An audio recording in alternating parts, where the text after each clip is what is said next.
പക്ഷെ മനസ്സിനെ ഞെക്കുന്ന ഒരു കാര്യം അവതരിപ്പിക്കാനാണ് ഞാൻ ഇവിടെ വന്നത്. ഞെട്ടരുത്. സ്കൂളിൽ നിന്ന ഭാഗത്ത് ഈ വാഷ്റൂമിന്റെ അവിടെ നിന്ന് ഞാൻ റോഡ് സൈഡ് കാണാം. സംഭവം അങ്ങോട്ടാ വന്നെ. ഞങ്ങളിവിടെ നിൽക്കുമ്പോ ഒരാള് ഈ പ്രൈവറ്റ് പാട്ട് കാണിച്ച് നിക്കുവാണ് ബൈക്ക്. ഇപ്പോ ഈ ഒരു സെക്സ് എഡ്യൂക്കേഷൻ എന്ന് പറയുമ്പോൾ അതിൽ ഒരുപാട് ഘട്ടങ്ങൾ,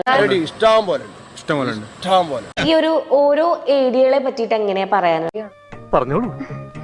ആദ്യൊരു മടിയുണ്ടാവും, പിന്നെ അത് ശീലമായിക്കുള്ളൂ. പറഞ്ഞു. നമുക്ക് സിമ്പിൾ ആയിട്ട് ഒരു ഏറ്റവും ബെസ്റ്റ് കോൺട്രാസെപ്റ്റീവ് ഡിവൈസ്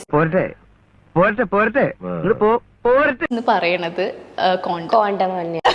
ഇത്ര കൃത്യമായിട്ട് എങ്ങനെ പറയാൻ കഴിഞ്ഞു?